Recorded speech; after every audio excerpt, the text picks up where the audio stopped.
بہت لطف کی بات یہ ہے کہ ہم میں سے اب کوئی شخص ایک جملہ پورا اردو میں نہیں بولتا. جو اردو بولنے والے ہیں ان کے 10 لفظوں میں سے 6 لفظ انگریزی کے ہوتے ہیں. لیکن جب اردو کو دنیا بھر میں آپ متعارف کرانا چاہیں تو اس کا جو عنوان ہے اسے انگریزی ہی میں ہونا چاہیے، کیونکہ ہم نے اپنے آئین میں تو یہ لکھ دیا کہ ہماری ایک قومی زبان ہے جسے ہم اردو کہتے ہیں، لیکن ہماری مادری زبان تو انگریزی ہے. اس لیے اس سے الگ ہونا ممکن نہیں. میں جوائے آف اردو کی بہت ممنون ہوں، اور میرا جو جوائے آف اردو کے ساتھ تعلق ہے اس میں زرمین انصاری کے علاوہ دراصل زندگی میں میرے 3 عشق ہیں، اور میں عمر کی اس منزل میں ہوں جب آدمی اپنے عشق کا اعتراف کرتے ہوئے گھبراتا نہیں. ایک عشق پاکستان ہے، دوسرا عشق اردو ہے، اور تیسرا عشق لاہور ہے. تو جب یہ تینوں چیزیں اکٹھی ہو جائیں تو میرے لیے تو انکار کی کوئی صورت ہو نہیں سکتی.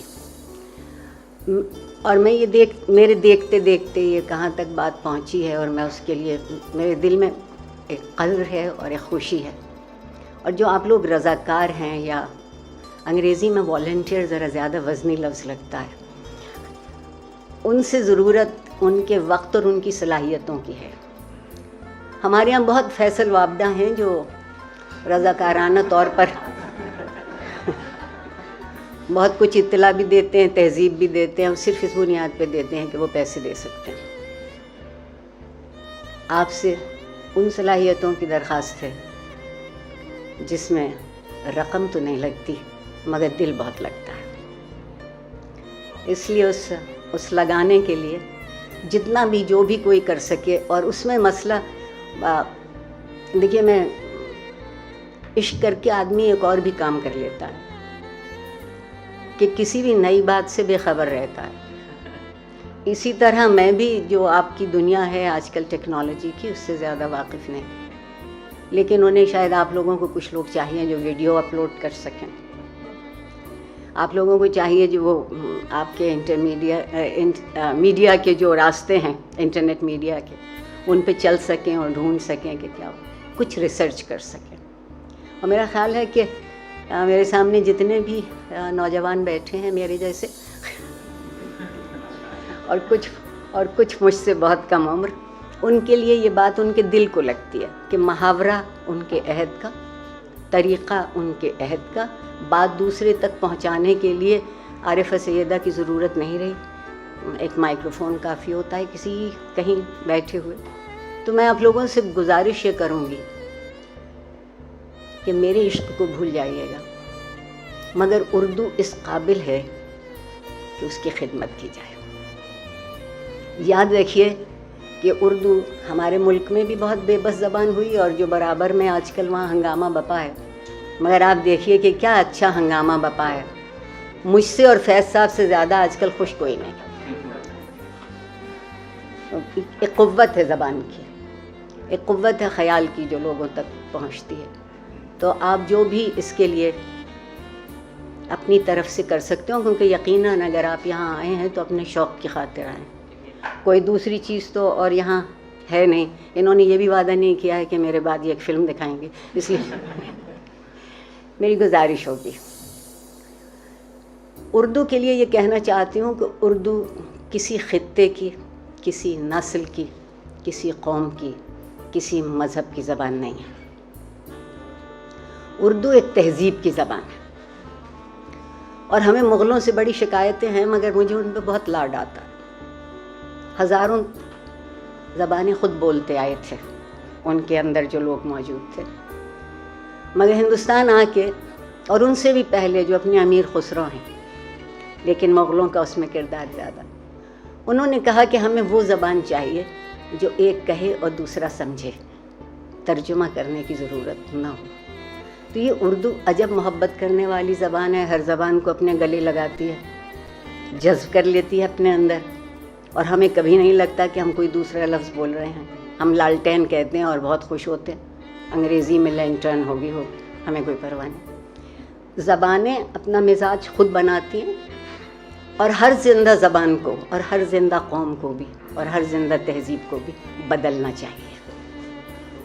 ضرور اگر نہیں بدلیں گے تو کھڑے ہوا پانی بہت دنوں میں دیکھنے کے قابل بھی نہیں رہتا، پینے کے قابل تو بہت دور کی بات ہے.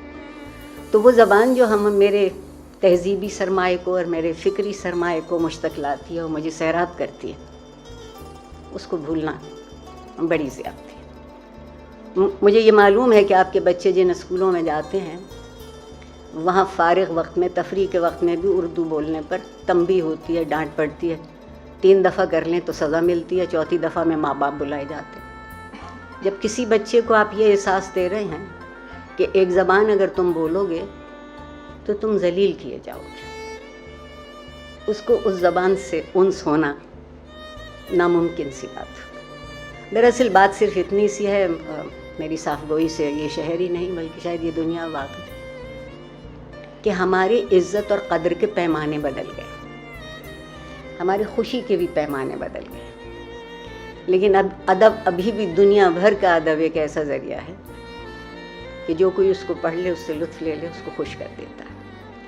جنوری کے مہینے میں 2 لوگ ہم سے جدا ہوئے. ایک تو وہ ظالم شخص جس کا نام سعادت حسن منٹو، اور ایک وہ بہت مہربان و محبت کرنے والا جن کا نام ابن شاہ. جو لوگ مشرف بمنٹو نہیں ہیں ان کو میں واقعی تھوڑی سی یہ کہنا چاہوں گی کہ منٹو کے پڑھنے کے لیے صرف دماغی طور پر بالغ ہونا ضروری نہیں ہے، احساس کی سطح پر بالغ ہونا چاہیے. اور اگر احساس کی سطح پر بلوغت نہیں ہے تو آپ کو ہر بات پر غصہ آئے گا، ہر بات آپ کو ان کی بری لگے گی. میں نے جو افسانہ آج آپ کے لیے چنا 2020 کا پہلا جوائے آف اردو کا آپ کے سامنے پڑھنے کا پروگرام ہے، موزیل. بڑا زبردست افسانہ ہے، اور میں نے اس لیے منتخب کیا کہ سال کی ابتدا منٹو، اور منٹو ان عورتوں کو کیسے دیکھتا ہے جنہیں معاشرہ ٹھکرا دیتا ہے. سوال یہ ہے کہ ایک زاویہ نظر بدلنے کی بات ہوتی ہے. تو اس میں اگر کہیں بھی کسی کے بھی احساسات لطیف پر چوٹ لگے یا خدا نخواستہ یہ محسوس ہو کہ اسلام خطرے میں ہے تو منٹو کو اور مجھ کو دونوں کو معاف کر دیجیے. منٹو نے کیا اچھی بات کہی تھی کہ کہانی تو خدا لکھتا ہے، منٹو صرف اس کا آخری فقرہ لکھتا ہے. تو آپ دیکھیے کہانیاں تو سب خدا ہی نے لکھی. اب 2 صورتیں ہو سکتی ہیں کہ یا تو میں پہلے کہانی پڑھ لوں اور پھر ہم اس پر بات کر لیں، اور اگر کہانی کا لطف برباد کرنا ہے تو میں پہلے بات کر لوں اور پھر کہانی پڑھ لیں. لیکن اس میں آپ کا تجسس، جن لوگوں نے موزیل نہیں پڑھی یا نہیں سنی، یا آپ کی دلچسپی کم ہو جائے گی. ترلوچن نے پہلی مرتبہ 4 برسوں میں پہلی مرتبہ رات کو آسمان دیکھا تھا، اور وہ بھی اس لیے کہ اس کی طبیعت سخت گھبرائی ہوئی تھی اور وہ محض کھلی ہوا میں کچھ دیر سوچنے کے لیے ایڈوانی چیمبرز کے ٹیرس پر چلا آیا تھا. دیکھ لیجئے منٹو جدید ہے، انگریزی کے لفظ استعمال کر رہے ہیں. آسمان بالکل صاف تھا، بادلوں سے بے نیاز، بہت بڑے خاکستری تمبو کی طرح ساری بمبئی پر تنا ہوا تھا.